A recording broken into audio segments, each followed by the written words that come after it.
बिस्मिल्लाहिर्रहमानिर्रहीम, अस्सलामुअलैकुम and a very good morning public. मैं आपको खुश आमदीद कहूँगी। मैं हूँ अर्मिला हसन। उम्मीद करते हैं आप बिल्कुल ठीक ठाक होंगे, मज़े में होंगे, आपकी सुबह अच्छी हुई होगी और आप हमारे लेट आने से परेशान नहीं हुए होंगे। हम थोड़ा सा आज लेट हो गए हैं, पता नहीं मसले होते हैं कभी कभी। मैं टाइम पे आई थी घर से, ऐसा नहीं हुआ कि मैं लेट आई हूँ।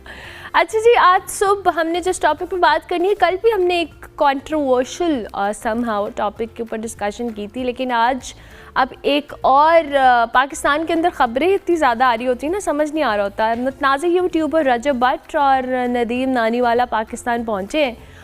दोनों जो यूट्यूबर्स हैं, इनके हवाले से हम थोड़ा सा बैकग्राउंड भी डिस्कस करेंगे, लेकिन इनकी जो इस्लामाबाद एयरपोर्ट पे वापस हुई है और आज इस्लामाबाद हाई कोर्ट में जो हिफाजती ज़मानत की दरख्वास्त पर समाअत होगी। रजब भट्ट को जी कहा जा रहा है मुबैना तौर पर कि बरतानिया से डिपोर्ट किया गया है, लेकिन सुबह में उनके एक लॉयर की जो अली इशफाक हैं गालिबन उनका नाम, उनके लॉयर की, उन्होंने एक ट्वीट की हुई थी जिसमें उन्होंने कहा जी कि उनको डिपोर्ट नहीं किया गया।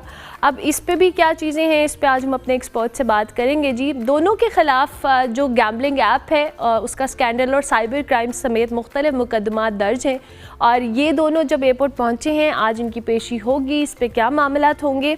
और ये जो केस हम मुख्तलिफ केसेस इनफैक्ट देख रहे हैं, ये जो बेटिंग ऐप्स हैं या इसके अलावा भी कुछ कंट्रोवर्शियल स्टेटमेंट्स भी हम इन यूट्यूबर्स स्लैश व्लॉगर्स की देखते हैं।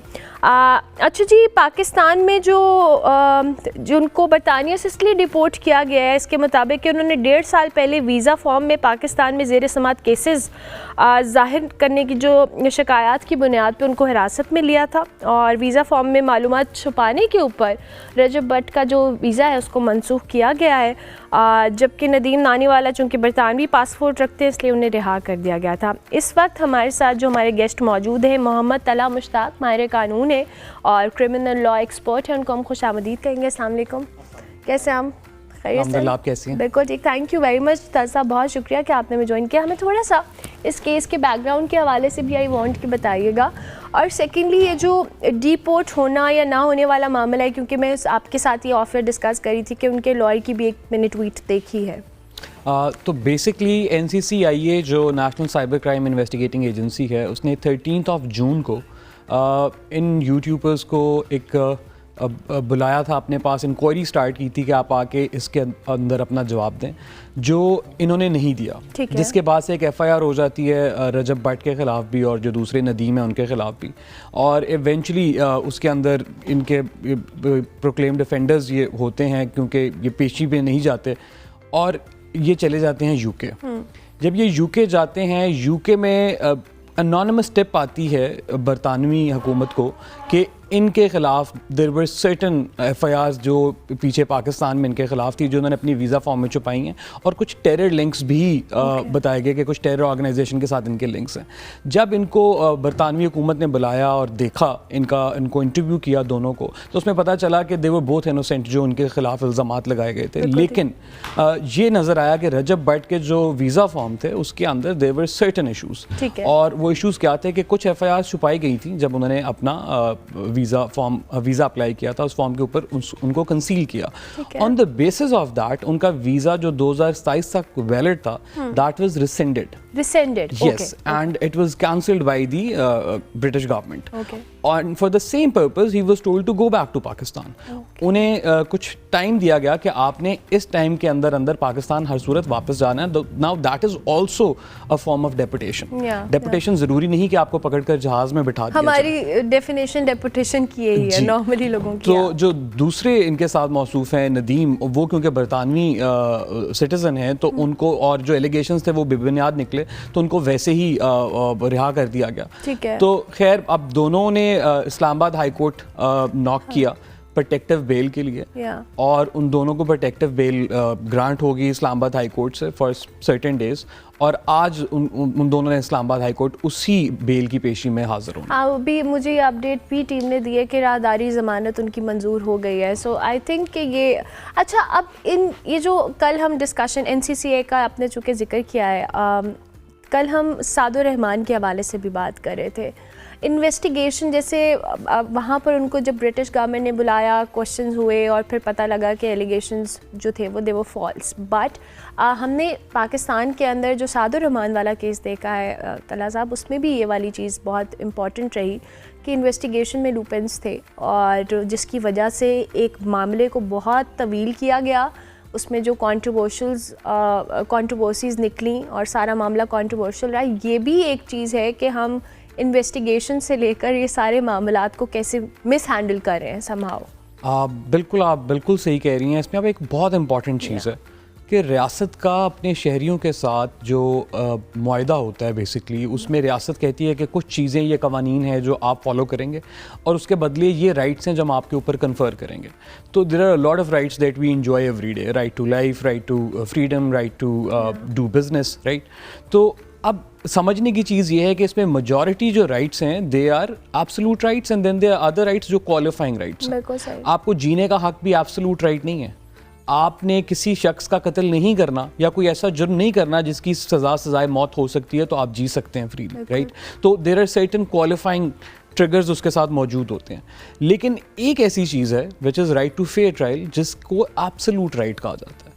अब जब साद के साथ हम पिछले 100 दिन में देखते हैं जो उसके साथ हुआ, जिस तरीके से इन्वेस्टिगेट किया गया, और अगर ये बातें सच्ची हैं तो ये तो बहुत बड़ा लम्हा फ़िक्रिया हमारे लिए एज लॉयर्स और आपके लिए एज मीडिया पर्सन्स और एज अ स्टेट हमारे लिए कि अगर साथ इतना बड़ा इन्फ्लुएंसर जिसके इतनी ज़्यादा फॉलोइंग है लोगों के अंदर, उसके साथ ये हो रहा है, तो एक गरीब शख्स जब NCCI के पास जाएगा, या वो मुद्दई हो या वो डिफेंडेंट हो, तो वो क्या उनके एहसास होंगे। तो इसी तरह से अगर हम इन केसेस में देखें, मेरा इन केसेस के साथ बुनियादी मसला ये है कि हमने एक प्रॉब्लम तो आइडेंटिफाई कर लिया कि there are certain illegal betting apps जो पाकिस्तान में प्रमोट हो रही हैं, but why not go after the operators of these apps first. Exactly. तो अगर मैं एक चीज़ को टीवी पर डिफरेंट इवेंट्स के अंदर उसकी इश्तिहार नजर आ रहे हैं और मेरे लिए वो नॉर्मलाइज हो जाएगी, बिलबोर्ड्स पे नजर आ रहे हैं इश्तिहार, तो this must be legal, right. अगर आप बिलबोर्ड्स पे देख रहे हैं, आप नेशनल टेलीविजन के ऊपर उनके इश्तिहारात को देख रहे हैं, आप बहुत बड़े बड़े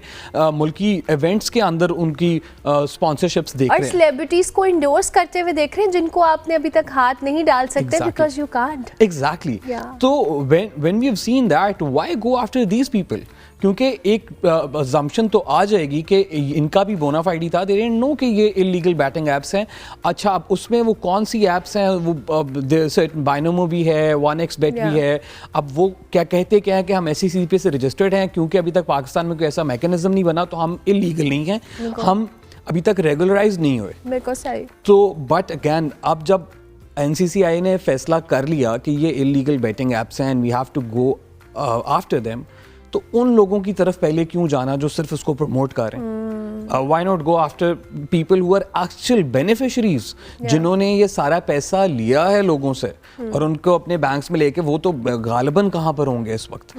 तो मेरे ख्याल से इन सारी FIRs के साथ मेरा जो बुनियादी मसला ये है कि बजाय इधर क्रैकडाउन, और अच्छी बात है क्रैकडाउन होना चाहिए, लेकिन यहाँ से स्टार्ट करने से पहले उन लोगों की तरफ जाए जो बेसिकली इन ऐप्स को लेकर आए हैं। और आपने ये बात बिल्कुल ठीक की है कि क्रैकडाउन करने के अगेंस्ट हम नहीं हैं, लेकिन उसका एक प्रोसेस, एक procedure, it should be transparent, और जो रूट कॉज है, we know what's the root cause, then why not to address that and only going after these people जो कि इन्फ्लुएंसर्स भी हैं और सारा कुछ चल रहा है। अच्छा, अब इसमें सब ये भी एक बहुत इंपॉर्टेंट इशू आई थिंक मैं ज़रूर डिस्कस चाहूँगी कि आप करें कि हमारे यहाँ पर ये अनफॉर्चुनेटली अब जो चीज़ें आ रही हैं, साथ ने एक डक्की भाई ने एक वीडियो डाली, एक ब्लॉग डाला, उसमें उन्होंने सारी चीज़ों को एक्सपोज किया। अब उसके आफ्टरवर्ड्स कुछ बहुत सारी वीडियोस आना शुरू हो गई हैं पुलिस स्टेशन से, या जो लोग इन्वेस्टिगेशन कर रहे थे, सरफराज गालिबन उनका नाम है जो कि पहले थे, अब उनकी जो सासें हैं वो सारी चीज़ें उनके पास हैं। So what do you think कि ये वाला प्रोसेस इतना लंबा, पहले ही 100 दिन हमने देखा और अब इसके बाद अब ये टाइम लेगा, तो हम हमेशा कहते हैं कि जो जस्टिस सर्व होने में जो टाइम आ रहा है, ये भी टाइम ज़ाया ही हो रहा है। That is true, justice delayed is justice denied, ये तो एक यूनिवर्सल सेइंग भी है और हम मानते भी हैं इस चीज़ को।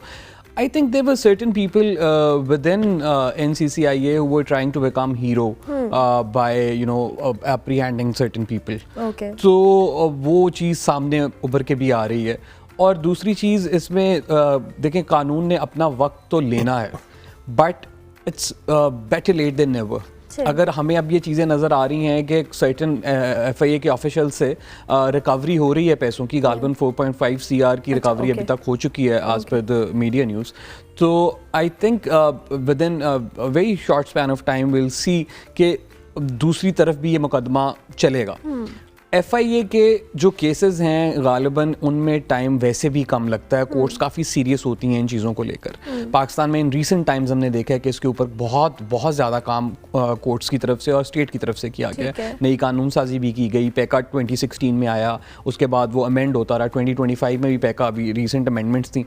तो इस कानून के ऊपर काम तो बहुत ज़्यादा किया गया है ओवरऑल। लेकिन जो डकी का केस है वो बेल लेते लेते 100 दिन लग जाना, वो थोड़ी सी प्रॉब्लमेटिक चीज़ थी, क्योंकि अगर हम उस केस को थोड़ा कैटेगोरिकली देखें तो उसका जो मैं समझता हूँ 2 से 3 दिन का फिजिकल रिमांड बनता था, उसको बहुत ज़्यादा एक्सटेंड किया गया स्टार्ट में। फिर बेल प्रोसीडिंग्स में बहुत ज़्यादा डेट्स दूसरी तरफ से ली गई FIA ऑफिशियल्स की तरफ से। अभी भी उसकी जो स्पर्दारी का केस चल रहा है जहाँ पे वो अपने जो पैसे रिकवर हुए हैं वो क्लेम करना चाह रहे हैं, तो उसमें भी कल तारीख पे वो 3 दिन और आई गेस लिए एग्जैक्टली FIA ने और 3 दिन उसमें लिए हैं। तो ये हमारी एजेंसी की तरफ से डिले ज़रूर है, but courts are very vigilant to this now.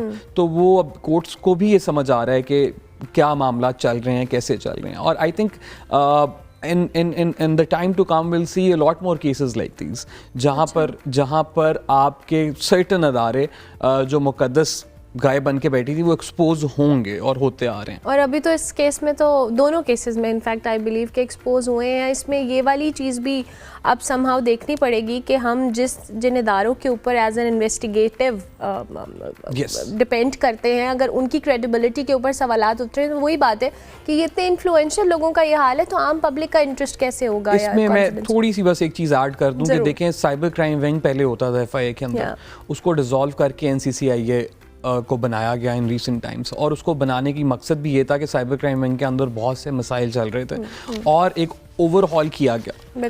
अब प्रॉब्लम क्या है कि वही लोग जो साइबर क्राइम विंग के अंदर थे, मोर और लेस मेजॉरिटी, वो NCCIA में ला के बैठा दिया गया उनको। तो चेहरे तब्दील नहीं हुए, चेहरे वही रहे, सिस्टम को तब्दील करने की कोशिश की गई, लेकिन उन लोगों के साथ आई थिंक FIA नीड्स के इसमें अब एक मेजर ओवरऑल हाई, इसमें इनकी ट्रेनिंग्स होनी चाहिए, इनकी और स्पेशली प्रेसिडेंट सेट होना चाहिए कि जहाँ पर कोई बेज़ाब्तगी नज़र आ जाए तो एक प्रेसिडेंट बनना चाहिए ताकि आम शहरी का जो कॉन्फिडेंस है अपने इदारों पे वो बहाल हो सके। और कॉन्फिडेंस ऑलरेडी बहुत ज़्यादा आई बिलीव मैं खुद भी या आम पब्लिक का परसेप्शन भी देखा जाए, कॉन्फिडेंस नहीं है लोगों को, और पहले ही सिस्टम में इतने फ्लॉज की हम बात करते हैं, तो इस तरह के केसेस और समा उसको मज़ीद स्टैम्प कर देते हैं कि जी अच्छा हमारा इन्वेस्टिगेशन सिस्टम ही ऑफ है।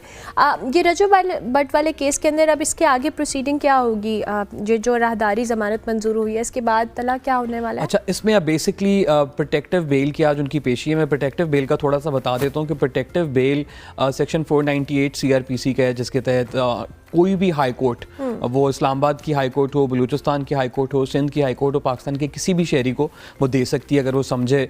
और इसकी रीज़न सिर्फ ये होती है देने की कि आपको जो आपकी मुतलका ट्रायल कोर्ट है जहाँ से आपने प्री अरेस्ट बेल फाइल करनी है, वहाँ तक जाने का वक्त मिल जाए। बिल्कुल ठीक है। तो अब अगर इनको प्रोटेक्टिव बेल आज तक की मिली है, और या इसमें 1 दिन की एक्सटेंशन होती है क्योंकि बहुत कम टाइम के लिए मिलती है, 3 दिन 4 दिन 5 दिन या हफ्ता, बहुत मिनिमम टाइम ऑनरेबल कोर्ट्स देती हैं। और सिर्फ वो टाइम भी इसीलिए है कि इस टाइम के अंदर अंदर आप अपनी मुतलका ट्रायल कोर्ट में जाके अपनी प्री अरेस्ट बेल फाइल कर सकें। ठीक है। तो मुझे ये दोनों भी गिरफ्तार होते तो नहीं नजर आ रहे, क्योंकि they have protective bail, then they will seek pre-arrest bails from their respective trial courts जहाँ पर इनका FIR दर्ज हुई है और जहाँ पर इनका मुकदमा ट्रायल का चलना है। तो once they have their pre arrest bails, उसके बाद फिर उनकी पेशी चलेगी प्री अरेस्ट बेल की कि वो कंफर्म होनी है नहीं होनी, और साथ साथ फिर ट्रायल की प्रोसीडिंग स्टार्ट हो जाएंगी। और ट्रायल के अंदर फिर देखा जाएगा, जिस तरह अभी बहुत से लोग समझ रहे हैं कि शायद साद और डकी भाई जो हैं उनको रिहा कर दिया गया, तो वो भी बेल पर बाहर हैं। उनका जो ट्रायल है कि क्या उन्होंने इलीगल ये ऐप्स को प्रमोट किया है या नहीं किया, तो वो तो कोर्ट तायुन करेगा विद टाइम। तो इनके केसेस भी क्योंकि सिमिलर हैं, तो they will have their own trials और उसके अंदर फिर एविडेंस आएगी, FIA की तरफ से एविडेंस आएगी, इनके वकील उसको क्रॉस एग्जामिन करेंगे एंड सो ऑन। ठीक हो गया, थैंक यू वेरी मच, बहुत शुक्रिया। मोहम्मद अला मुश्ताक हमारे साथ मौजूद थे, माहिर कानून। और इस वक्त जो मुतनाज़ चीज़ें चल रही हैं कुछ यूट्यूबर्स और ब्लॉगर्स के हवाले से, उस पर कॉमेंट करे थे। ब्रेक लेते हैं, ब्रेक के बाद वापस आते हैं।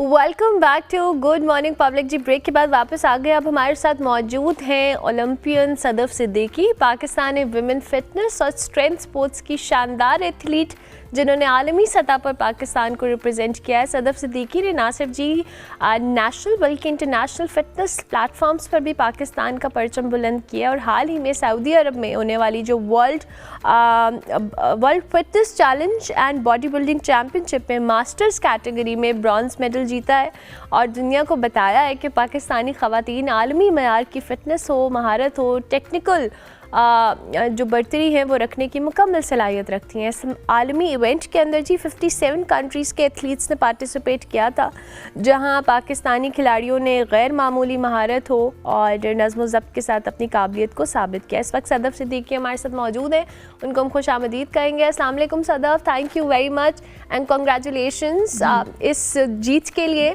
कैसा लग रहा है? वालेकुम अस्सलाम, बहुत अच्छा लग रहा है अल्हम्दुलिल्लाह। पाकिस्तान के लिए आप इंटरनेशनल लेवल पे जाकर पाकिस्तान को रिप्रेजेंट करते हो और स्पेशली मास्टर कैटेगरी में, तो बहुत अच्छा फील हो रहा है। बीइंग अ वुमेन ये बहुत अच्छा चांस था मेरे लिए और एक इंस्पिरेशन होती है बाकी प्लेयर्स को कि आप इस प्लेटफॉर्म पे आए और आके मुल्क का नाम रोशन करें। ज़बरदस्त। सदफ, हमें ज़रा इस इवेंट के हवाले से बताएं कि 57 कंट्रीज़ के एथलीट से पार्टिसिपेट किया था, आपने किस कैटेगरी में किया, कितना ज़बरदस्त कंपटीशन रहा, क्या इसके राउंड्स होते हैं, थोड़ा सा हमें एक्सप्लेन करें इस इवेंट के हवाले से।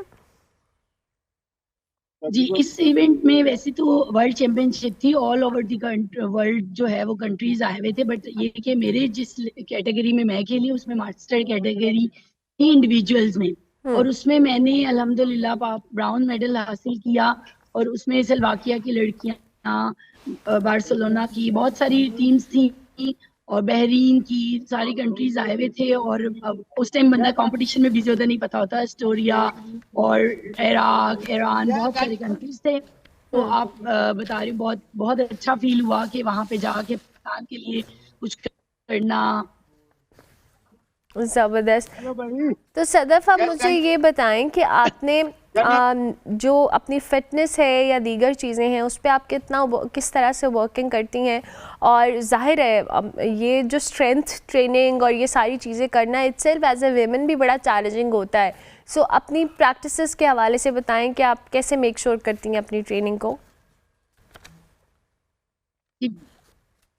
पाकिस्तान आर्मी के साथ मैं एज अ हेड कोच काम भी कर रही हूँ, एथलेटिक्स के साथ एज अ चीफ कोच काम कर रही हूँ। और मैं सारी ट्रेनिंग जो है, हमारा आर्मी का बहुत अच्छा एक नया सेटअप बना है, thank you so much to Pakistan army के जिन्होंने हमें प्रोवाइड किया है। तो हम लोग एक फिटनेस स्पोर्ट्स के ऊपर लेकर आ रहे हैं। तो ये बीइंग अ फिटनेस तो आपको पता है हर एक के लिए ज़रूरी है, एवरी पर्सन के लिए। तो हम लोग अल्लाह का शुक्र है कि एक अच्छा आपने अपनी सलाहियतों को तो सामने रखना है, लेकिन मेहनत करते रहना, आपने ट्रेनिंग में रहना है, आपने इन्वायरमेंट जैसा भी हो आप ट्रेनिंग में रहें और बहुत अच्छा आप बस ट्रेन करते रहें और अपनी स्किल्स को बेटर करें। ज़बरदस्त। अच्छा सदफ, मुझे ये बताएं कि जहाँ पे अभी आप जिस कंपटीशन का हम जिक्र भी करें, और कितनी ख़वातीन इन ममालिक से थीं, क्या ये सिर्फ ख़वातीन पर मुश्तमिल इवेंट था, और आपने जब पार्टिसिपेट किया आपको किस बात का एज मिला इस सारी सूरत हाल में? मैंने मास्टर कैटेगरी में जो है वो पार्टिसिपेट किया था। It's like under 235 to 45। तो मैंने उसमें ब्राउन मेडल लिए। वहाँ पे 18 कंट्रीज थे और उसमें एज ये मिला कि मैं बेसिकली पहले भी प्लेयर थी और मेरी बॉडी के अंदर सारी वो मैंने 20 ईयर्स से स्पोर्ट्स कर रही हूँ। तो लेकिन ये I am 100 to 100 national record holder, I am Olympian for the athletics. तो मेरे अंदर वो एबिलिटी थी सारी और ट्रेनिंग करती रही और आगे प्लेटफॉर्म मिला। अभी बहुत अच्छा कर सकते थे, शायद मैं पाकिस्तान के लिए गोल्ड मेडल भी लेकर आ सकती थी।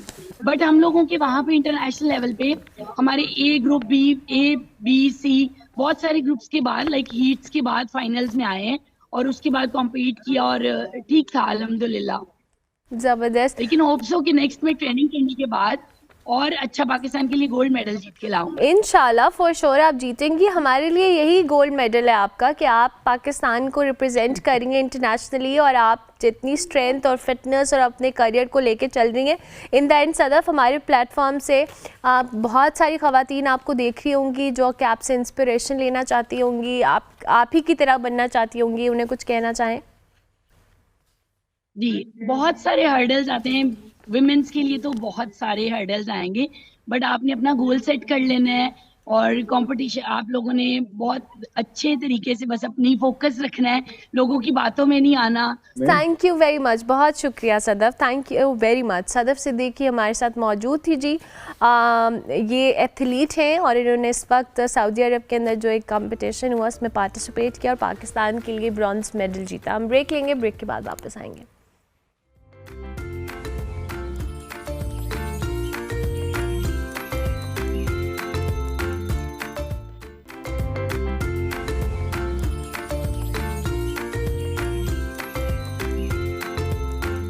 Welcome back to good morning public जी। ब्रेक के बाद वापस आ गए। हमने बहुत दफ़ा सुना होगा ना, all is well, hope for the best, no problem. ये सिर्फ अल्फाज नहीं होते, समटाइम्स कोई आपको कह रहा है, अगर आपके अंदर से भी कोई ऐसी आवाज़ आ रही है तो बहुत दफ़ा आपकी ज़िंदगी में पॉजिटिविटी लाने में या आपको अपने आप पे यकीन रखने में बड़ी हेल्प देती है, क्योंकि हर शख्स के अंदर एक ताकत मौजूद होती है जो कि मुश्किल लम्हात के अंदर सम आपको स्ट्रेंथ देती है, आपको पॉजिटिव सोच के साथ आगे जाने के मौके फराहम करती है, और ये सोचें हमारी ज़िंदगी में समहाउ हौसला, मस्बत तवानाई और वजाहत भी पैदा करती हैं। हम इस फ़लसफ़े को कि जिसमें हम कहते हैं जी all is well, hope for the best, no problem, ये सारी चीज़ें जो हम डिस्कस कर रहे होते हैं, ये असल ज़िंदगी में कैसे फ़लसफ़ा काम करता है, इसी मौजू पे बात करेंगे। हमारे साथ बड़े ही मोहतरम प्रोफेसर डॉक्टर जावेद इकबाल मौजूद हैं, उनको हम खुश आमदीद कहेंगे। Thank you very much sir, बहुत शुक्रिया आपके वक्त का। और ये जो ज़िंदगी का फ़लसफ़ा हम जानने की कोशिश करते हैं ना, बहुत दफ़ा आप जैसे जो लोग हैं वो हमारे लिए बहुत दफ़ा मोटिवेशन का बाइस भी बनते हैं डाउन लम्हात के अंदर, जब आपके अंदर पॉजिटिविटी नहीं होती। बहुत दफ़ा डॉक्टर साहब हम सुनते हैं ऑल इज़ वेल, अच्छे की उम्मीद रखनी चाहिए, कोई मसला नहीं है। ये असल ज़िंदगी में ये फ़लसफ़ा कैसे काम करता है? देखें, जो हमारा दिमाग है ना, वो बहुत ही बुद्धू ऑर्गन है हमारी बॉडी में से, सब में से। उसको जो कह दें वो मान जाता है। अगर आप उसको ये समझा दें कि बाहर आग लगी हुई है, तो आग लगी हुई है या आग नहीं लगी हुई, वो उसका वही रिएक्शन शो करेगा। वो रियलिटी और परसेप्शन में फ़र्क महसूस नहीं कर सकता। लिहाजा जो हम परसीव करते हैं वही हमारी ख्यालात होते हैं, वही हमारे जज्बात होते हैं, और उसी के हिसाब से हमारे जिस्म में फिर जो केमिकल्स हैं वो सारे के सारे एक्ट करते हैं। लिहाजा एक मेरा शेर है, जो सोचता हूँ वही बात होने लगती है, जुड़ा हुआ है ज़माना मेरे गुमान के साथ। और ये एक हदीस शरीफ का भी मफहूम बिल्कुल ऐसे ही है कि अल्लाह इंसान के साथ वैसा मामला करता है जैसा वो उसके साथ गुमान करता है। लिहाजा जब आप सुबह उठ के अपने आप को ये कहते हैं कि आज एक नया दिन मुझे मिला है, आज ज़िंदगी मेरी शुरू हो रही है एक तरह से बिल्कुल नए सिरे से, आज मैं बहुत मेहनत से काम करूंगा और आज मैं इंशाअल्लाह अज़ीज़ अपना टारगेट जो है वो अचीव करूंगा। इसके साथ एक एनर्जी वाबस्ता है।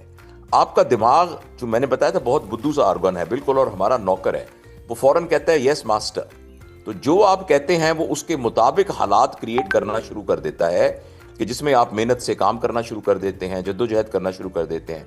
इसी तरह जो नेगेटिव वर्ड्स हैं उनकी नेगेटिव एनर्जी है कि आज तो मुझसे उठा ही नहीं जा रहा, आज तो मेरी कमर में बड़ा दर्द हो रहा है, पता नहीं आज मैं काम कर सकूंगा कि नहीं काम कर सकूंगा।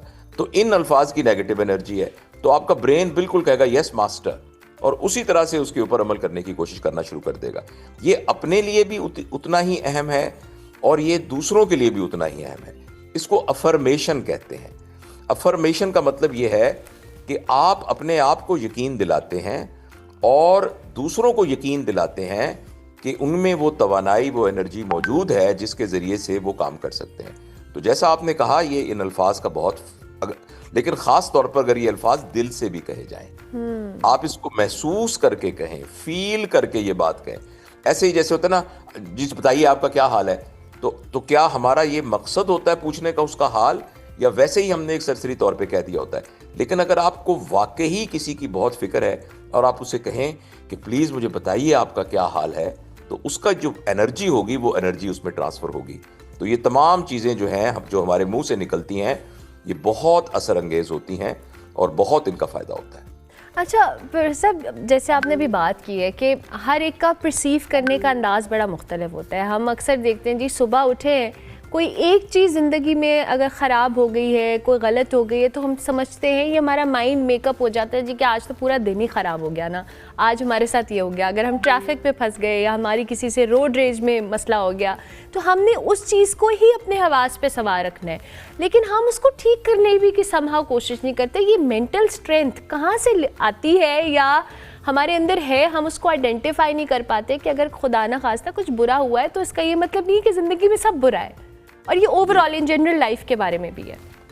देखो बेटा, बात यह है कि हम ये समझते हैं कि हमारे इर्द गिर्द जो चीज़ें पड़ी हैं ना, हमें उन पर मेहनत करने की ज़रूरत है। इंसान की मेन मेहनत इर्द गिर्द की चीज़ों पे होती है कि उसका कमरा ज़्यादा साफ़ हो जाए, उसका घर बड़ा हो जाए, उसकी गाड़ी बड़ी हो जाए, उसकी गैजेटरी उसके पास बहुत ज़्यादा आ जाए। लेकिन जो बुनियादी ब्लिसफुलनेस है और वो जो खुशी और इत्मीनान है और वो जो पर्पसफुल लाइफ है, वो अपने ऊपर मेहनत करने से आती है। तो लिहाजा ये जो आपने बात कही है ना कि अगर फ़र्ज़ करें एक चीज़ बुरी हो गई, तो अगर हमारी मेंटल स्ट्रेंथ मौजूद होगी, और मेंटल स्ट्रेंथ तब मौजूद होगी जब हम अपने ऊपर मेहनत करेंगे, रोज़ाना कुछ वक्त निकालेंगे जिसमें अपनी गलतियों का अंदाज़ा लगा के फिर सेल्फ रिफ्लेक्शन से उनको ठीक करने की कोशिश करेंगे। और जैसे जैसे इंसान अंदर से बनना शुरू हो जाता है, वैसे वैसे वो एडवर्स हालात को फेस करने की ताकत उसमें ज़्यादा आ जाती है, लोगों के साथ हैंडल करने की ताकत ज़्यादा आ जाती है, अपने जज्बात को कंट्रोल करने की ताकत ज़्यादा आ जाती है।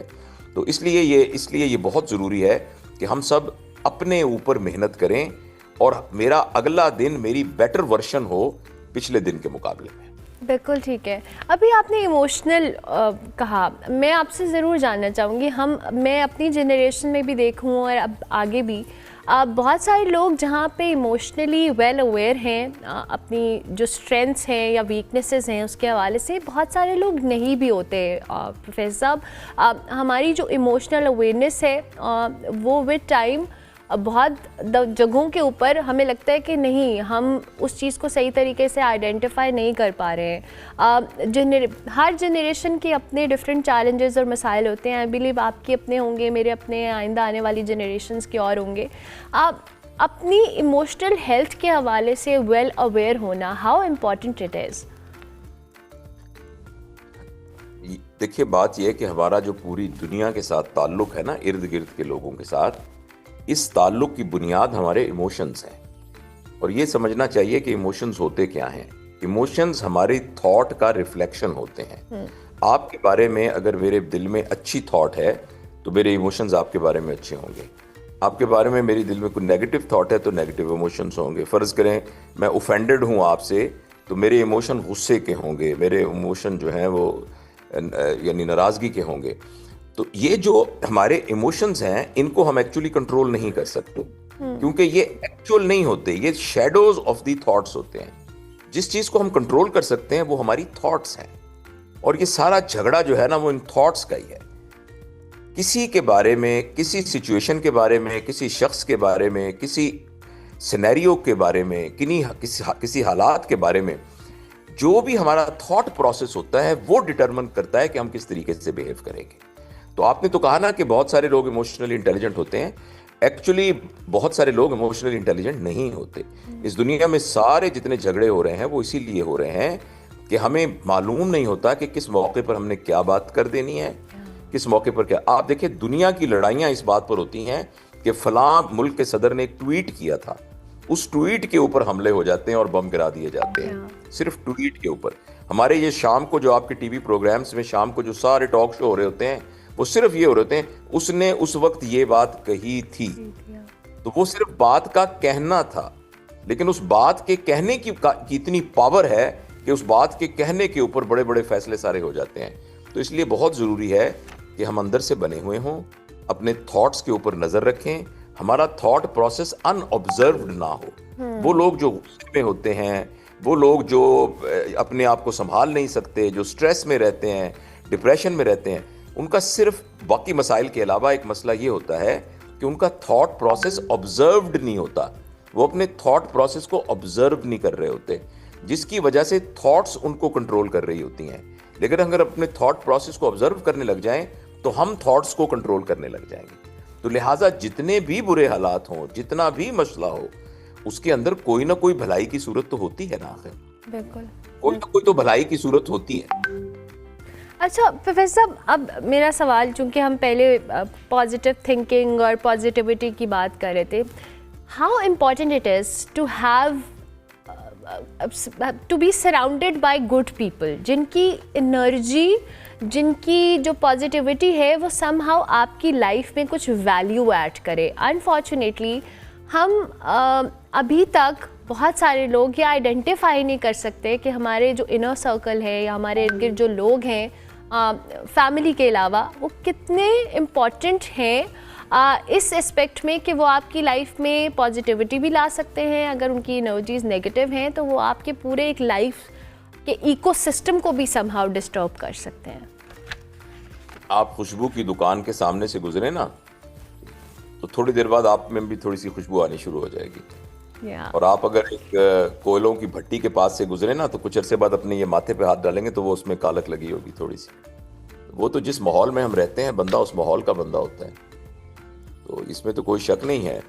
और जिन लोगों के साथ मिलेंगे आप, जिन लोगों से आप बात करेंगे, जिन लोगों के साथ रहेंगे, उस तरह के आदात, उस तरह की आदत, उस तरह की एनर्जी आपके अंदर होगी। अगर आप उन लोगों के साथ रहेंगे जो बहुत टॉक्सिक हैं, उन लोगों के साथ रहेंगे जो बहुत नेगेटिव थॉट रखने वाले हैं, तो उसका असर आपके ऊपर भी होगा। तो वो तो ये तो बड़ा मशहूर, आपने स्कूल कॉलेज में भी पढ़ा होगा कि man is known by the company he keeps. तो ये बात है, तो ये तो बहुत अहम बात है। अच्छा प्रोफेसर, सॉरी मैं आपको इंटरप्ट करी हूँ, इसमें आप एक चीज़ ऐड करें। बहुत सारे लोग कहते हैं, मैंने सुना है कि जी इस बंदे की तो एनर्जी ऐसी है कि ये हमेशा अपने टॉक्सिक लोगों को अपनी तरफ अट्रैक्ट करता है, या इसको टॉक्सिक लोगों में बैठने का शौक है। क्या उसको पता होता है कि वो इतने टॉक्सिक लोगों में बैठ रहा है और उसकी पर्सनैलिटी खुद भी टॉक्सिक हो रही है विद टाइम, या नहीं वाकई लोगों की एनर्जीज ऐसी होती हैं कि वो अट्रैक्ट कर रहे होते हैं एक दूसरे को?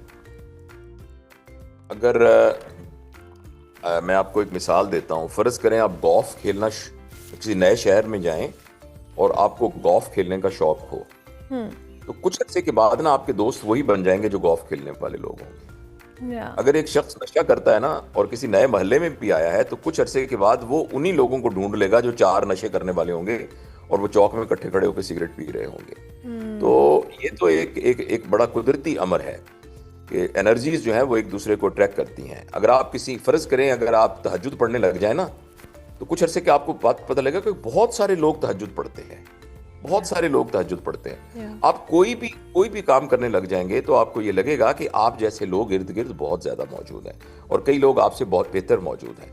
तो इसलिए ये तो बिल्कुल सही बात है कि और दूसरी बात ये कि हमें ज़रूर जहन में रखना चाहिए कि हमारे दीन ने हमें बताया है कि शैतान जो है ना वो एनकरेज करता है हमेशा हमें गलत कामों की तरफ, और वो फैसिलिटेट करता है। तो अगर हम इनिशिएट खुद करेंगे ना और थोड़ा सा भी अपनी इंक्लिनेशन शो करेंगे, तो शैतान उसमें सपोर्ट करेगा। और शैतान ज़रूरी नहीं कि बाहर से कोई शैतान आएगा, हमारे अंदर से जो उठने वाली हमारी अपनी तमा, हमारी अपनी लालच, हमारी अपनी लस्ट जो है, वो हमें इंस्टिगेट करके एक गलती से दूसरी गलती से तीसरी गलती की तरफ लेने जानी शुरू हो जाएगी।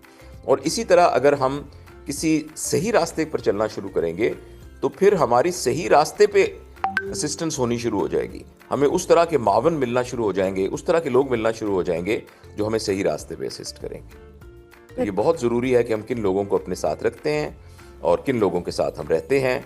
तो अपनी कंपनी का ख़ास तौर पर अगर वालिदैन ये बात देख रहे हैं तो प्लीज़ आप नोट कीजिए कि आपके बच्चों के दोस्त कौन हैं, और जिस तरह के उनके दोस्त होंगे उसी तरह के वो बच्चे होंगे। तो ये बहुत ज़रूरी है ये बात नज़र रखना। और ये जितना बच्चों के लिए ज़रूरी है उतना बड़ों के लिए भी ज़रूरी है। या अच्छा प्रोफेसर, दूसरी मैं चाहूँगी, मैं आपके मुख्तलिफ वीडियोज़ और लेक्चर्स वगैरह भी मैंने सुने हैं, आप हमेशा बहुत इनकरेज भी करते रहे हैं कि लोगों को पॉजिटिविटी और रिलीजन और सारी चीज़ें, बट मेरा सवाल यहाँ पे ये है कि आपने इतना टाइम देखा है, ऑब्ज़र्व किया, एंड आई बिलीव कि आपने हमारी जनरेशन को भी देखा है और अब आप नेक्स्ट जनरेशन को भी देख रहे हैं।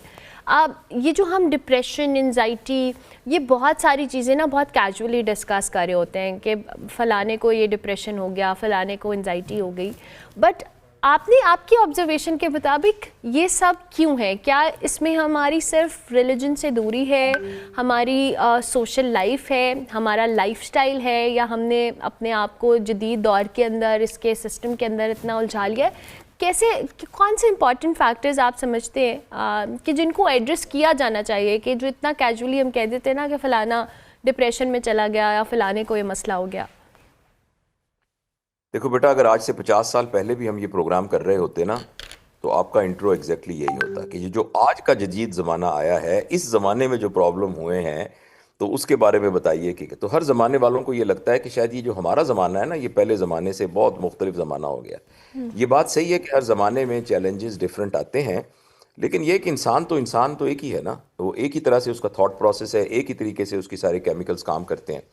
लेकिन सिर्फ फ़र्क ये हुआ है कि इस ज़माने में ये जो सोशल मीडिया ख़ास तौर पर आया है, इसने आकर एक इंफॉर्मेशन की और डाटा की एकदम बम्बार्डमेंट कर दी है बंदे के ऊपर। और इंसान जो है वो जो कुछ परसीव करता है अपनी सेंसेस के साथ, देखने से, सुनने से, बोलने से, सूंघने से और चखने से, उसी के ज़रिए अपना वर्ल्ड व्यू बनाता है। तो एक ज़माने में वर्ल्ड व्यू बनाने के लिए बड़े कॉन्क्रीट किस्म के ज़राए होते थे, मसलन दादा दादी, अब्बू अम्मी, ये लोग होते थे। अच्छा, इर्द गिर्द की फितरत की चीज़ें, खेत खलियान, दरिया, नदियाँ, ये तमाम चीज़ें होती थी। फिर एक स्कूल होता था, फिर इस तरीके से सारी चीज़ें होती थी। तो चीज़ें जो थी वो ओरिजिनल और नेचुरल हालत के अंदर मौजूद थी, जिनसे इंसान का वर्ल्ड व्यू बनता था। अच्छा, वो फैक्चुअल वर्ल्ड व्यू होता था। गली के अंदर क्या हो रहा है उसका मुझे तजुर्बा गली में जाके हो जाता था, और मुझे पता लगता था कि गली में दो लड़के लड़ रहे हैं और मैं किसी को धक्का दूंगा तो मुझे फिर मेरे साथ क्या होगा। अब अनफॉर्चुनेटली जो आप लोग हैं और जो नए और बच्चे हैं आपसे भी छोटी उम्र के, उनके पास जो डाटा आ रहा है वो रियलिटी नहीं है, वो फैब्रिकेटेड डाटा है, वो एग्जेजरेटेड डाटा है। लिहाजा वो दुनिया को जिस लेंस से देख रहे हैं वो एक्चुअली एक फैक्चुअल लेंस नहीं है। वैसा कुछ असल दुनिया में नहीं होता। जिस तरह के कपड़े पहन के औरतें स्क्रीन के ऊपर नज़र आ रही होती हैं, आम जिंदगी के अंदर घर में उस तरह के कपड़े पहनी औरतें नहीं होती। जिस तरह के बड़े बड़े लग्जूरियस किस्म के घरों के अंदर टीवी के ड्रामे फिल्माए जाते हैं, उस तरह के लोगों के घर नहीं होते हैं। तो इस तरीके से जिस तरीके से रिलेशनशिप को पोर्ट्रे किया जाता है, चीज़ों को एग्जेजरेट किया जाता है, दुनिया में कुछ थोड़े से परसेंट लोग होते हैं जो कि टॉप के ऊपर होते हैं, जिनको हम सेलिब्रिटीज़ कहते हैं, जो वो आ जाते हैं। तो उनको जब पोर्ट्रे किया जा रहा होता है ना, तो एक आम आदमी जो है वो एक्चुअली उनसे और उसके दरमियान बहुत बड़ा फ़र्क होता है। तो ये बड़े चैलेंजेस हैं जो आपकी जनरेशन को हैं कि आप रियल लाइफ की बजाय एक आर्टिफिशियल लाइफ और एक साइबर लाइफ से डाटा से अपना वर्ल्ड व्यू बना रहे हैं, और वो वर्ल्ड व्यू चूंकि रियलिटी से मैच नहीं करता, फिर एक्सपेक्टेशन पूरी नहीं होती। इसलिए फिर ना तो जो फिज़िकल जो आपकी ज़रूरियात हैं उनके सिलसिले में आप मुतमईन होते हैं, फिर जो आपके रिलेशंस हैं, आपके दोस्तों के साथ जो ताल्लुकात होते हैं, वो बहुत ही उनकी तरबियत बहुत अजीब तरीके से हुई होती है। एक लड़की ने अपने घर में मियाँ बीवी का रिश्ता अपने अब्बा अम्मी के रिलेशन से देखा हुआ होता है, अपने भाई और भाभी की रिलेशन से देखा हुआ होता था, लेकिन अब वो रिश्ते उसने 50,000 टिकटॉक की वीडियोस और रील्स से देखे हुए हैं और उनकी कहानियां सुनी हुई हैं। लिहाजा वो बेचारा एक कंफ्यूजन का शिकार है। इसलिए ये सबसे अहम जो सलाह मैं दे सकता हूँ वो ये दे सकता हूँ कि जितना हो सके हम आर्टिफिशियल वर्ड से हट के हम एक रियल वर्ड के साथ ज़िंदगी गुजारें, फैंटेसी वर्ड से निकलकर हम रियलिटी ऑफ लाइफ के अंदर ज़िंदगी गुजारें और उसी हिसाब से अपनी तरबियत का निज़ाम बनाएं। Thank you very much sir, बहुत शुक्रिया आपके वक्त का। प्रोफेसर डॉक्टर जावेद इकबाल हमारे साथ मौजूद थे, लाइफ फिलॉसफीज़ पे बात कर रहे थे। बड़ा अच्छा लगता है डॉक्टर साहब जैसे लोग जब बात करते हैं और इस तरह की ऑथेंटिक बात करते हैं। सो आई होप कि बहुत सारे लोगों की हेल्पफुल रहा होगा। इस सेगमेंट ब्रेक लेते हैं, ब्रेक के बाद वापस आएंगे।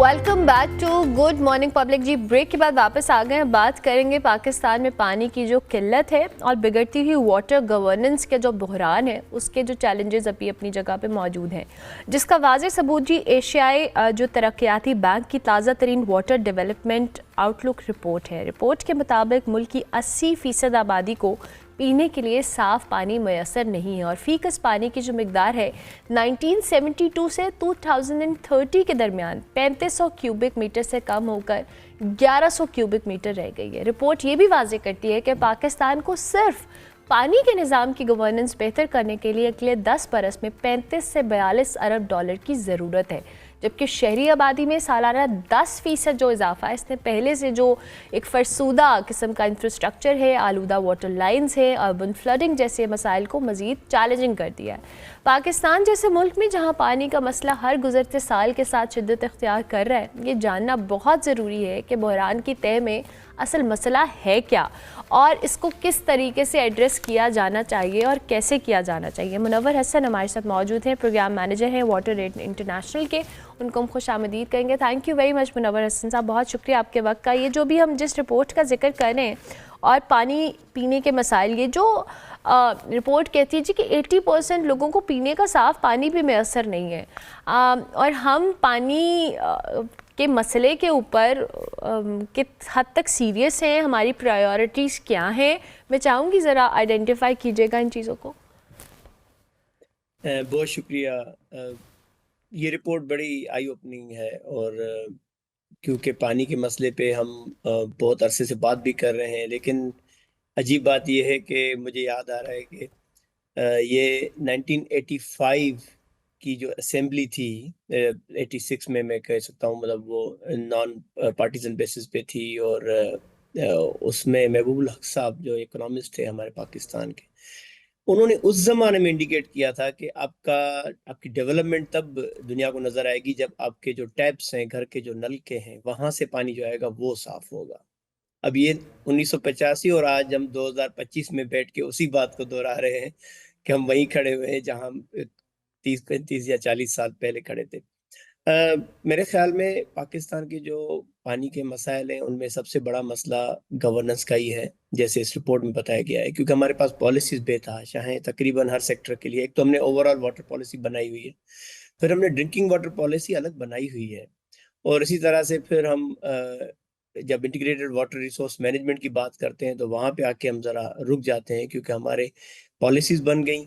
अब पॉलिसीज़ की जो स्ट्रेटजी और उनका जो हमने पॉलिसी में कमिटमेंट्स की हैं वो तो जब नज़र आएंगी जब आप उसको बजट एलोकेशन करेंगे। जब हम रिसोर्सेज अपनी कमिटमेंट्स को नहीं देंगे तो हम कैसे कह सकते हैं कि जो हमने कमिटमेंट्स की हैं मुख्तलिफ पॉलिसीज़ में वो हम इम्प्लीमेंट कर रहे हैं। इंटीग्रेटेड वाटर रिसोर्स मैनेजमेंट का फ्रेमवर्क इस रिपोर्ट ने इस्तेमाल किया है और वो हमें ये कहता है कि हमें ना सिर्फ ये कि पॉलिसीज बनानी है बल्कि कोऑर्डिनेशन मैकेनिज्म इम्प्रूव करना है, गवर्नेंस बेहतर करनी है, वाटर की मॉनिटरिंग बेहतर करनी है। अब वहाँ पे आके हम ज़रा जैसे बाकी आपने देखा है डिपार्टमेंट्स के अंदर कोऑर्डिनेशन का इशू होने की वजह से कितना आपको लगता है कि कन्फ्यूजन होती है मुख्तलिफ वक्तों में, पानी के साथ भी वही हो रहा है। अब जैसे मैं आपको मिसाल दूँ कि वफा की सतह पे पीने के पानी का अगर दिया जाए मैंडेट लिया जाए तो वो है मिनिस्ट्री ऑफ क्लाइमेट चेंज के पास, मौसमियाती तब्दीली की जो वजारत है उसके पास है। इसके साथ फिर मिनिस्ट्री ऑफ वाटर रिसोर्सेज भी है जो कि पानी के ओवरऑल पानी की जो ज़राए हैं उनके साथ डील करती है। साथ साथ हमारे पास PCRWR है जो कि वाटर क्वालिटी और पानी की रिसर्च और इसके हवाले से बहुत अच्छी अथॉरिटी है जो कि वफा की हुकूमत के अंडर में काम करती है। इंडस रिवर सिस्टम अथॉरिटी है जो कि जो दरिया में जो पानी है उसकी जो डिस्ट्रीब्यूशन है मुख्तलिफ सूबों को उस पर नज़र रखती है और अगर फ्लड्स वगैरह आ जाए तो उसमें गाइड करते हैं हमें कि हमें किस तरह से इसको मैनेज करना चाहिए। फिर नेशनल डिज़ास्टर मैनेजमेंट अथॉरिटी है जो कि आफात के ज़माने में पानी के हवाले से जितने भी मसाइल होते हैं उनको वो देखते हैं। तो ये 5-7 इदारे हैं जो कि सिर्फ वफा की सतह पे है। अब आप सूबे की सतह पे आ जाए तो तकरीबन सारे सूबों में पब्लिक हेल्थ इंजीनियरिंग डिपार्टमेंट्स हैं। वैसे एक मजे की बात है कि पब्लिक हेल्थ जो है वो दुनिया में उसको हेल्थ के साथ रिलेट किया जाता है ताकि हाइजीन पे और लोगों की सेहत पे बात की जाए। हमने इसको पब्लिक हेल्थ इंजीनियरिंग स्पेसिफिक बना दिया है। तो इंजीनियरिंग का जब लफ्ज आता है तो ये फिर वाटर सप्लाई स्कीम्स और लोगों के लिए पीने का साफ पानी, ताकि बीमारियां ना फैलें, प्रिवेंटिव मेजर्स हों, तो पब्लिक हेल्थ इंजीनियरिंग डिपार्टमेंट इसकी वजह से वजूद में आया है पूरे पाकिस्तान में। तो सारे चारों सूबों में पब्लिक हेल्थ इंजीनियरिंग डिपार्टमेंट्स के पास ये मैंडेट है कि वो पानी के मसाइल को देखें, देही या शहरी आबादी में पानी की वाटर सप्लाई स्कीम्स को इम्प्रूव करें, वहाँ जो मसले हैं उसको ठीक करें। दुनिया में जो इंडिकेटर है, अब हम में से बहुत से लोग बाहर मुल्कों से होके आए हैं, यूरोप में या जो तरक्की याफ्ता मुल्क इसमें जाएं, तो हमें होटलों में कभी भी ये नहीं कहा जाता कि आप पानी की बोतल अलग लें। वहाँ पे जो हमारा वॉशरूम का जो टैप होता है, उसका जो पानी होता है वो सिर्फ गिलास साथ रखा होता है, वो उसमें पीते हैं। ये इंडिकेटर है सबसे बड़ा दुनिया में कि अगर आपके घर पे जो पानी पहुंच रहा है, इसको हम कहते हैं पॉइंट ऑफ यूज, इस्तेमाल के जगह पे जो पानी आपको पहुंच रहा है वो अगर साफ है, तो इसका मतलब है कि आपकी गवर्नेंस भी बेहतर है, आपका मुल्क सही सिमत में चल रहा है और आप पानी के मसाइल को अच्छी तरह देख रहे हैं। अब आपको पता है पाकिस्तान में जो हॉस्पिटल्स में बीमारियों का अगर हम करें तो 80% जो बीमारियां हैं वो वाटर बोर्न डिजीजेज हैं, यानी किसी ना किसी तरीके से उनका लिंक जो है वो पानी की जो मयार है उससे मिलता है। और हॉस्पिटल्स लदे हुए हैं लोगों से, बेड भरे हुए हैं लोगों से। हम पानी ठीक नहीं कर रहे, हम हॉस्पिटल नए बना रहे हैं। हमें पानी ठीक करना चाहिए ताकि हॉस्पिटल्स के ऊपर वजन कम हो, हॉस्पिटल के ऊपर बर्डन कम हो। हम बजाय इसके कि उधर हम इसको सप्लाई साइड जिसको कहते हैं कि जहाँ से मरीज ज्यादा आ रहे हैं उस को टैकल करें, पानी को बेहतर करें। हम अगर 80% में से 80% ही खत्म नहीं कर सकते, 30-40% तो हम कम कर सकते हैं बीमारियां। आप खुद सोचें उससे कितना बर्डन कम हो जाएगा हॉस्पिटल्स के ऊपर। सॉरी मुनव्वर साहब, मैं अब आपको इंटरप्ट कर रही हूँ, जाहिर है मेरा एक सवाल मैं चाहूँगी इसी में आप एड्रेस कर दें, क्योंकि जैसे आपने कहा कि अब हमारे गवर्नेंस के इशू है या हम अपनी फैसिलिटीज़ जो मौजूद हैं, जो टैप वाटर का आइडिया कॉन्सेप्ट है, एंड यू सो राइट कि मेजर करने का क्राइटेरिया दुनिया भर में है कि आपके घर में जो नलके में पानी आ रहा है, अगर आप वो इस्तेमाल कर रहे हैं वो काबिल इस्तेमाल है। अब मसला यहाँ पे ये है कि जिस बेसिक नेसेसिटी की हम बात कर रहे हैं और जो इश्यूज़ हम देख रहे हैं, हम पानी का जो बेदरेग इस्तेमाल भी है, जो हमने विदाउट एनी अकाउंटेबिलिटी उसको माजी के अंदर ज़ाया किया और अभी भी हम करते चले आ रहे हैं, और हमें इस चीज़ का इदराक नहीं है कि आइंदा आने वाली जनरेशन्स हों, ईयर्स हों, कि कितना बड़ा बहरान हमारे सर के ऊपर मंडला रहा है, बल्कि खड़ा है। और लेकिन अब मसला ये है कि मुनव्वर साहब हमारी प्रायोरिटीज़ भी नहीं है। हमारा जो मसला है कि हमने इस मसले को मसला समझना है, हम वो समझ ही नहीं रहे। आपकी बिल्कुल सही बात है। अगर हम इसको मसले को मसला समझते तो हमारी तरजीहात में ये आता, और वो तरजीहात आपको पता है, ये मैं इसको इस तरह देखता हूँ कि ये सिर्फ पॉलिसीज और प्लान्स में नजर नहीं आनी चाहिए। वहां तो लाजमी है क्योंकि वहां से शुरुआत होती है प्लानिंग की, लेकिन वो नजर आनी चाहिए आपके बजट में। बजट एलोकेशन से पता लगता है कि इस साल आप पानी पे कितना काम करेंगे। अगर हमने बजट एलोकेशन में इसको 0.2% या यानी 1% से बहुत ही कम 0.2%, 0.1% कभी हमें मुख्तलिफ फिगर्स मिलती हैं। अब आप सोचें कि पूरे बजट का अगर इतना हम लगाना चाहते हैं सिर्फ पानी की स्कीमों पे, तो आप बताएं कि तरजीह तो फिर हमारी नहीं नजर आई ना। फिर हम जो है वो ये सॉरी, मैं बजट की नहीं, मैं जीडीपी की बात कर रहा हूँ। बिल्कुल सही। लेकिन बात यह है कि इसके साथ साथ हमें ये भी देखना चाहिए कि क्या हम जो अवेलेबल रिसोर्सेज हैं उनको अच्छी तरह इस्तेमाल कर रहे हैं या नहीं कर पा रहे। मैं आपको पीसीआर डब्ल्यूआर की मिसाल दूं, बहुत एफिशिएंट इदारा है और उसके पाकिस्तान में बहुत जगहों पे लेबोरेटरीज हैं, और वो लोगों को बहुत कम जो जिसको कहें कि कॉस्ट में पानी का टेस्ट करके देते हैं। गवर्नमेंट ने कभी इस तरह का प्लान नहीं बनाया कि लोगों को आगाह करे कि भाई आप पीने का जो घर पे पानी आ रहा है उसको टेस्ट करवाएं एक दफा, उसके अंदर गलाजतें हैं कौन सी, कंटेमिनेशन कौन सी हैं, ताकि पता तो लगे कि जो पानी हम पी रहे हैं उसमें जो बड़े अगर क्लासिफिकेशन देखें तो 3 किस्म की गलाजतें होती हैं। एक फिजिकल होती है, एक केमिकल होती है, एक बायोलॉजिकल होती है। फिजिकल तो वो है कि जब उसका आपको टेस्ट अच्छा नहीं लगेगा, आपको रंग उसका बदला हुआ नजर आएगा, मट्टी उसमें नजर आएगी, ये सारी फिजिकल गलाजतें हैं।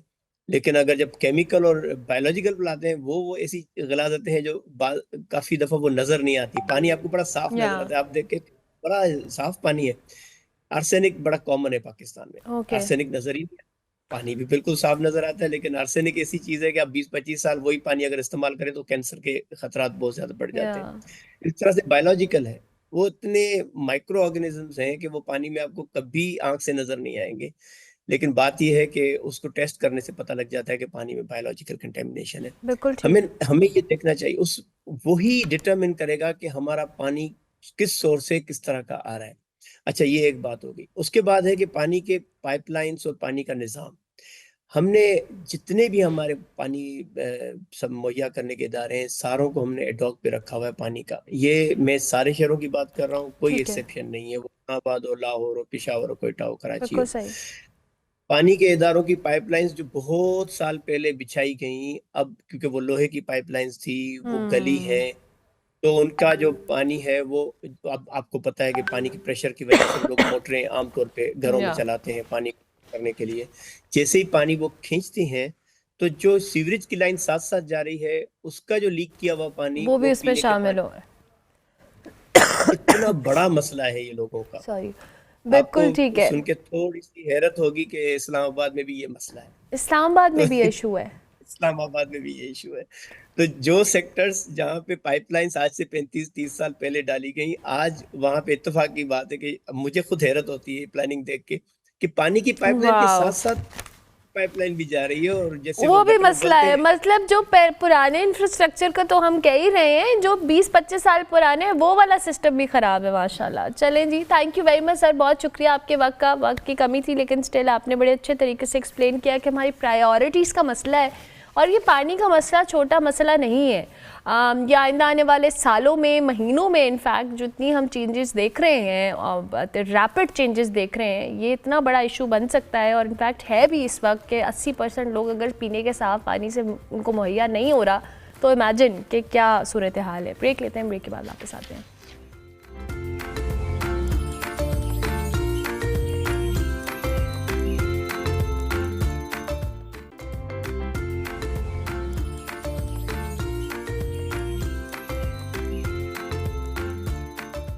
Welcome back to good morning public जी। प्रोग्राम का बिल्कुल आखिरी हिस्सा है। अब हमने रिकंस्ट्रक्टिव सर्जरी के ऊपर बात करनी है। ये एक ऐसा मेडिकल शोबा है जो सिर्फ ज़ाहिरी खूबसूरती के लिए नहीं, बल्कि हादसात हों, बर्न हो, कैंसर या बाय बर्थ जो इश्यूज़ होते हैं और जिस्मानी फंक्शन के लिए किया जाता है। पाकिस्तान में बढ़ती हुई जो हादसाती जो हम इश्यूज़ पे बात करें, अगर बर्न इंजरीज़ की बात करें, बाय बर्थ जो इश्यूज़ होते हैं, शोबे में बहुत तेज़ी से ये चैलेंजेस बढ़ रहे हैं। लेकिन इस वक्त का सबसे बड़ा चैलेंज ये है कि महदूद जो एक्सपर्ट लोग हैं इस हवाले से, जदीद टेक्नोलॉजी की संभव कमी कह लें, आवाम में शऊर की कमी कह लें, बहुत सारे ऐसे पेशेंट्स हैं जो कि मतलूबा इलाज से महरूम रह जाते हैं। और आज हम जानेंगे कि रिकंस्ट्रक्टिव सर्जरी कैसे मरीज़ों की ज़िंदगी तब्दील कर सकती है, और पाकिस्तान में इस शोबे को आलमी मयार तक पहुँचाने के लिए क्या इक़दाम किए जा रहे हैं, जिसके लिए हमारे साथ मौजूद हैं डॉक्टर अफजाल बशीर बाजवा, जो कि पाकिस्तान के एक बहुत जाना माना नाम है प्लास्टिक और रिकंस्ट्रक्टिव सर्जरी के हवाले से। उन्होंने ना सिर्फ आलमी सतह पर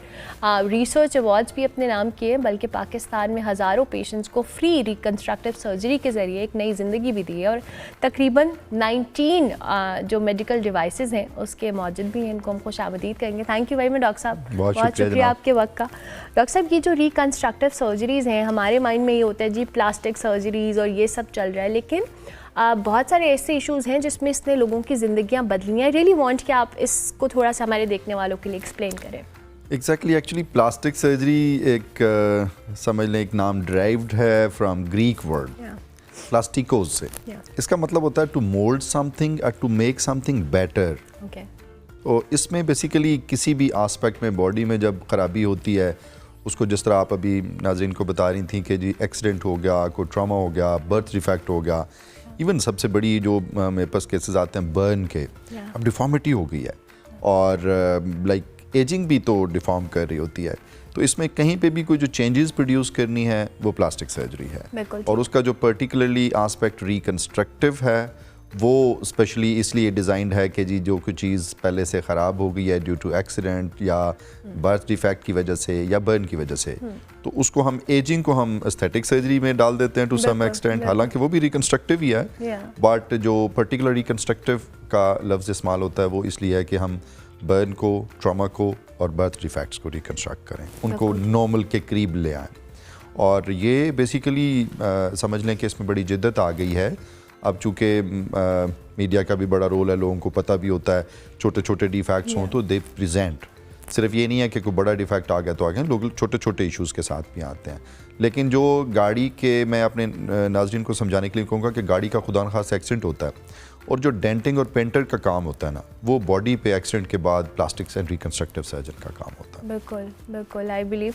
अच्छा डॉक्टर साहब, अवेयरनेस की बात करूँगी मैं, ज़रूर चाहूँगी। आपने कहा कि अब लोगों में अवेयरनेस आ रही है, बट आई बिलीव कि अभी भी एक आइडिया कॉन्सेप्ट, चूँकि आप यहाँ पर बहुत अरसे से काम कर रहे हैं और आपने बहुत सारे लोगों की ज़िंदगी बदली भी होगी, आई एम श्योर, क्योंकि ये एक कॉन्फिडेंस के साथ साथ एक लाइफ लॉन्ग ट्रॉमा है जो लोग समहाउ कैरी कर रहे होते हैं, दे डोंट इवन रियलाइज़ कि इसको आप रिकंस्ट्रक्टिव सर्जरी के थ्रू एड्रेस कर सकते हैं। ये बात आपकी बिल्कुल ठीक है।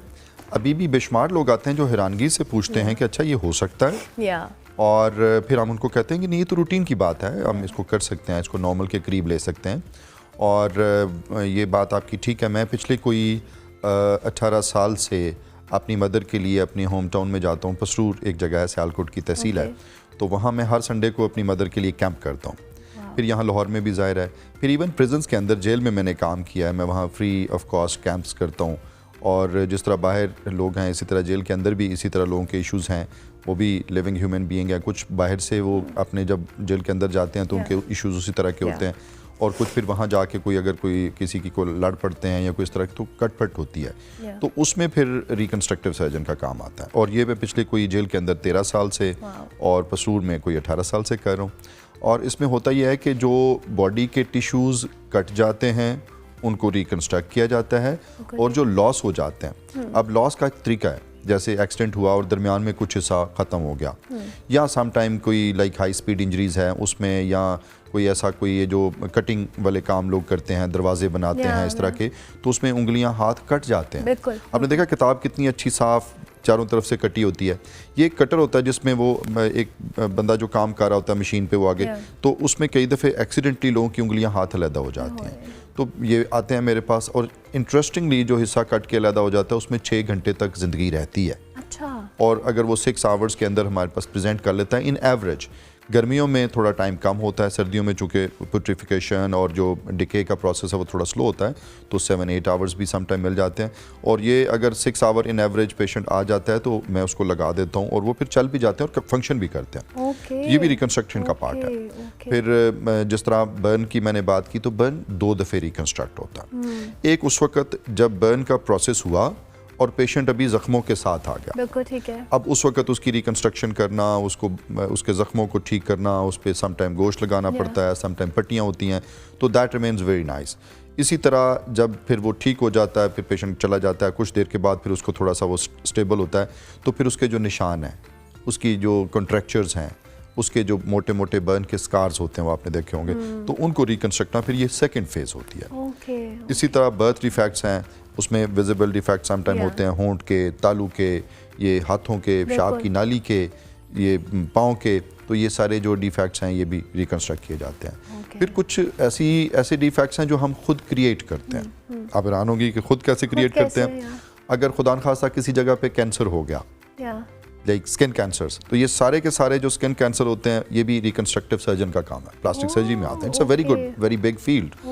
और ये इतना इंटरेस्टिंग है कि मैंने 4 दफ़े इसमें स्पेशलाइज़ किया। अच्छा। I graduated from king Edward, तो फिर उस वक्त से प्लास्टिक सर्जरी देखते थे और लगा कि नहीं ये तो बड़ा एलिगेंट फील्ड है, तो मैंने फिर इसमें FCPS प्लास्टिक सर्जरी किया, फिर MS प्लास्टिक सर्जरी किया, फिर FACS प्लास्टिक सर्जरी किया, फिर PhD प्लास्टिक सर्जरी किया। तो ये इट्स वेरी वेरी इंटरेस्टिंग और बड़ा वास्ट फील्ड है। मतलब बड़ा रेयर होता है कि एक ही तरह का दूसरा मरीज़ मिले, हम हर दफ़े कोई ना कोई नया काम ही कर रहे होते हैं। तो उसमें जब कैंसर्स की वजह से कोई चीज़ आ जाती है तो उसको काट के उस कैंसर को निकालना, अब वहाँ डिफेक्ट पैदा हो गया, अब उसको रिकंस्ट्रक्ट करना है।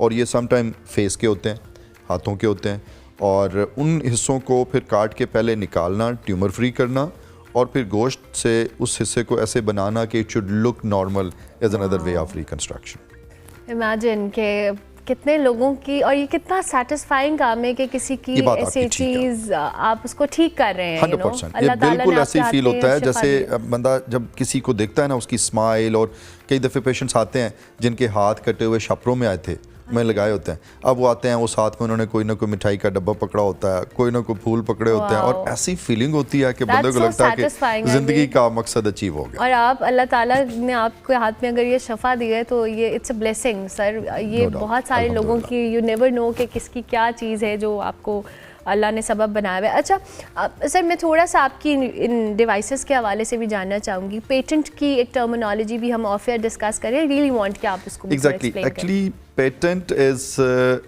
Climax of science. ओके, जिस तरह हम एक बात करते हैं रजिस्ट्री, तो फ़ौरन हमारे ज़हन में आ जाता है कि कोई प्लॉट होगा या मकान होगा तो उसका एक वो डॉक्यूमेंट होगा लीगल, जिसको रजिस्ट्री कहते हैं।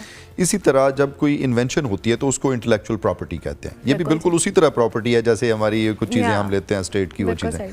तो इसी तरह जब कोई इन्वेंशन होती है, अब बंदा एक इन्वेंशन क्लेम करता है कि ये मेरी है, अब वो कैसे पता लगेगा कि मेरी है या किसी और की है?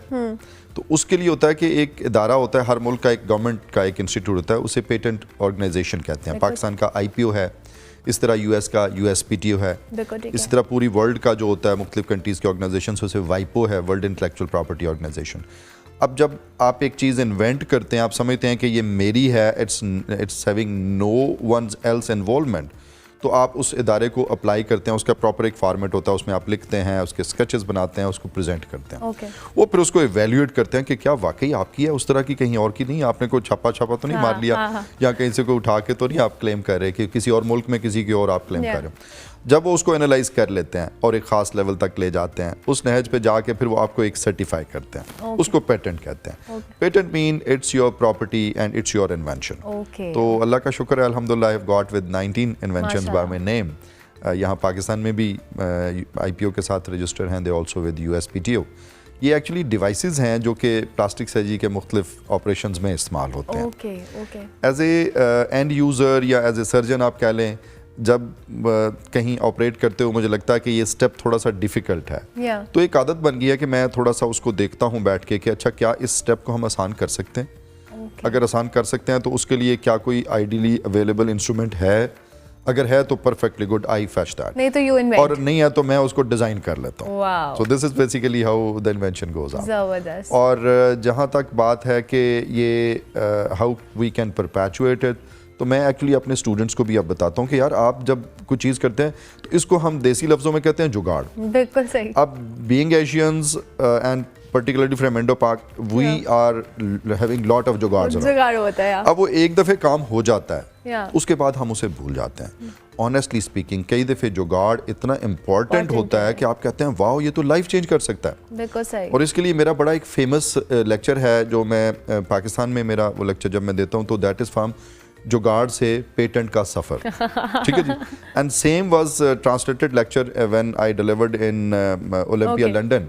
तो वो मेरा इस पे ट्रांसलेट मैंने किया था, that was from finagle to patent, a journey, and Finagle is the same jugaad. Okay, perfect. Thank you very much doctor साहब, बहुत शुक्रिया कि आप तशरीफ़ लाए, और अल्लाह ताला आपको इसी तरह से तौफीक दे कि आप लोगों की ज़िंदगियाँ बदलें। और ये बड़ा ज़रूरी है, आई बिलीव कि किसी की अगर कोई भी डिसेबिलिटी है या कोई भी ऐसी चीज़ है जिसको एड्रेस किया जा सकता है, और पाकिस्तान के अंदर डॉक्टर साहब जैसे लोग मौजूद हैं, तो कॉन्फिडेंस आपका वापस आ सकता है, आप उस ट्रॉमा से निकल सकते हैं जो आपके साथ होता है। प्रोग्राम का वक्त ख़त्म हुआ, इंशाल्लाह मेरी आपसे मुलाकात होगी कल। फीडबैक हमारे सोशल मीडिया हैंडल्स पर लाजमी दीजिएगा। कल तक के लिए मेरी तरफ से अल्लाह हाफ़िज़।